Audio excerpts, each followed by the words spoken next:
Nous sommes sur une parcelle qui était occupée par des légumes verts. Alors, légumes verts, légumes feuilles. Légumes feuilles, des poirées, il y a eu des choux, des laitues, des chicorées d'hiver, donc des légumes feuilles. Légumes feuilles qui consomment principalement de l'azote pour faire des légumes feuilles, ce qui était normal puisqu'auparavant il y avait des haricots. Donc logique, les haricots, légumineuses, légumes feuilles. Bon, maintenant, ces légumes feuilles, les derniers je les ai arrachés, je les ai enlevés. Ils étaient plantés sur du paillage, donc il y avait très peu d'adventices, très peu d'indésirables qui étaient en place, donc le sol était facile à récupérer, à mettre en état. Là, j'aurais pu le laisser aussi dans l'état, pratiquement pas le travailler. Je l'ai très peu travaillé. Sur cette parcelle-là, alors j'aurais pu utiliser la biobêche, parce que la surface, là, les deux, 90 mètres carrés à peu près, je ne l'ai pas fait. J'ai un motoculteur avec un cultivateur à dents souples. J'ai fait 2 ou 3 allers-retours sur une dizaine de centimètres, et le sol s'est travaillé très très facilement, ça l'a aéré. Juste un petit coup de râteau pour redresser un petit peu la surface, et on se retrouve avec ce sol-là. Je vais y planter des oignons, c'est valable aussi pour de l'ail, c'est valable aussi pour de l'échalote. Donc des sillons, toujours mon sillonneur, je fais des sillons, parfois je plante uniquement avec cet écartement-là, et là je vais utiliser carrément 1, 2, 3 rangs. La possibilité de faire 3 rangs, ou que 2 si je veux, mais c'est cet écartement-là en fait qui m'intéresse pour les aillacés, là pour les oignons, les échalotes et l'ail. Donc mes sillons sont faits. Les oignons, les échalotes, quand il y a un peu d'adventice à pousser au travers, ou parmi, c'est embêtant. Parce que l'échalote, c'est très peu enraciné. Je tire sur les indésirables et j'arrache l'échalote en même temps. Ça m'est arrivé, c'est un peu agaçant. Faut trouver une solution. J'avais testé il y a 2 ans, et relativement intéressant, donc là je le refais. Je vais mettre du BRF. Mettre du BRF quand on a planté les oignons, les échalotes et les mettre autour, j'avais essayé. Mais alors, ce genre de choses qui est un peu long, c'est un peu embêtant même, et puis du coup Gérard il essaie de trouver des solutions dans ces cas-là. Les solutions, les voilà. C'est ça, solution que j'ai trouvée. Vous allez me dire, il ne va pas planter sur un chevron, mais non. Je vais me servir de ces outils-là. Voilà, je les mets en place. Et je vais mettre le BRF maintenant.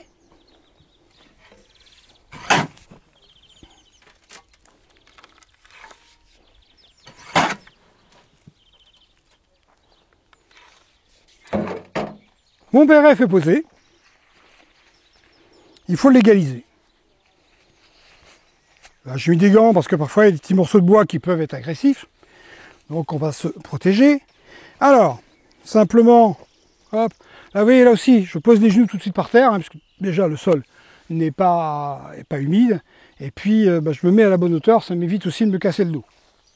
Et je vais répartir mon BRF. On ne va pas en mettre trop épais.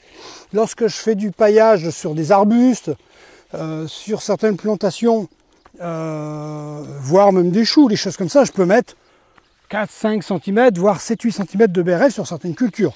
Là, on va se contenter d'en mettre peut-être, à la louche, 3 cm. Voilà. Bien dégagé.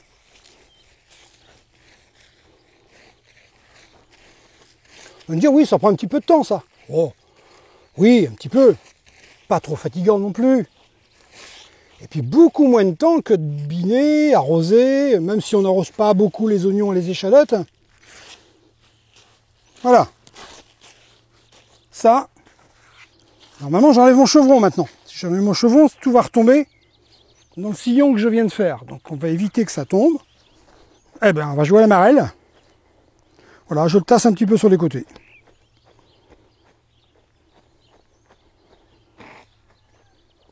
Je refais la même chose ici. La marelle à l'envers. Le BRF est relativement stabilisé. J'enlève mes chevrons. Je retrouve mon fond de sillon. J'ai plus qu'à y mettre mes oignons.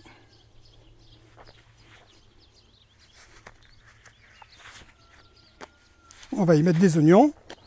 Le sol est relativement souple, donc c'est facile à faire. Distance de plantation, à peu près ça.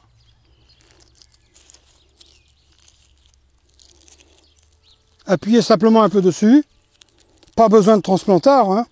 Le transplanteur n'est pas nécessaire pour faire ça. Je les mets comme ça, tout simplement. Voilà, et ainsi de suite. D'accord? C'est tout. L'autre rang, ainsi de suite.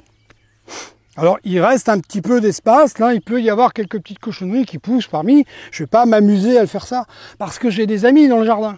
J'ai des oiseaux qui vont venir forcément gratter un petit peu là-dedans, qui vont le faire redescendre, lorsqu'au fur et à mesure que l'oignon là va pousser. Laissons faire la nature, puisque les oiseaux veulent l'éparpiller un petit peu. Pour une fois, ça m'arrange. On va laisser faire. Voilà, donc pas plus compliqué que ça sur le BRF.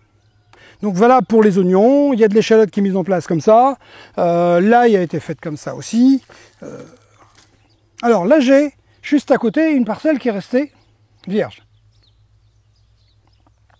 Pourquoi j'ai laissé des intercalaires comme ça entre les parcelles? Eh bien tout simplement, il y a des espèces, des variétés au potager qui sont visitées par la mouche. Mouche de la carotte, mouche du navet, mouche du radis, rutabaga, ainsi de suite. Cette mouche est attirée par l'odeur de la carotte, mais n'aime pas l'odeur d'oignon, de l'ail, de l'échalote. Donc on lui brouille ses radars. Donc si j'ai mes carottes à proximité de l'ail, de l'oignon, de l'échalote, la mouche ne vient pas pondre. Si elle ne vient pas pondre parce qu'elle n'aime pas l'odeur, il n'y aura donc pas de ver dans mes carottes. C'est pas plus compliqué. Et ça marche depuis que je m'en souvienne avec mon papy, 60 ans, 55, 60 ans. Donc je ne l'ai pas inventé, hein. Ça marche depuis plus d'un demi-siècle. Donc il n'y a pas de raison que ça s'arrête. Donc pourquoi s'embêter?